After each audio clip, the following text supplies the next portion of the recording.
This is Haley. Next to Haley is a male Buffalo dolphin, and that is Floaty. And last but not least, introducing himself with a bow, this is Zach. Wow, great introduction there, everyone.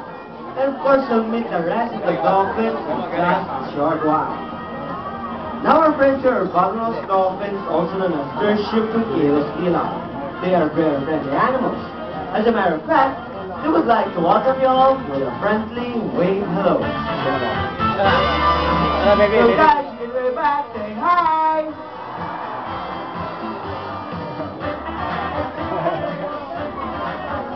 Whales and dolphins are not fish, are they?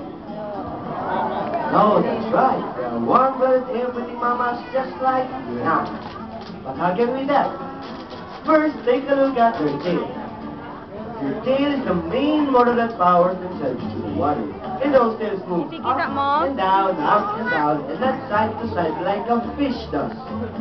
And dolphins, would you like to show it how it works?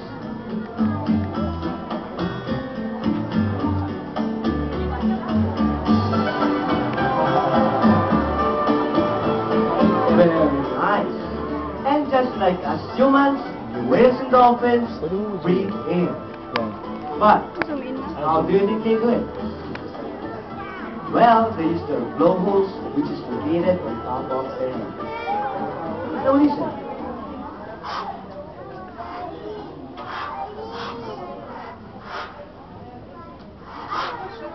Hear those deep breaths? That blowhole is conveniently located so they don't need to lift their head out of the water to breathe.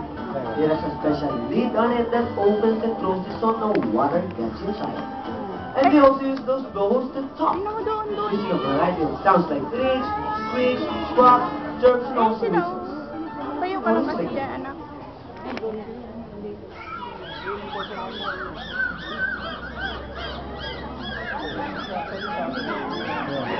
Wow, what a lovely song from the sea.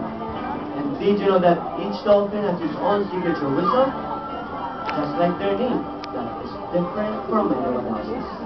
Amazing, isn't it? And now let's talk about their fins. Those two fins is sticking on either side of their body, or what we call the big part of fins. And that's what they use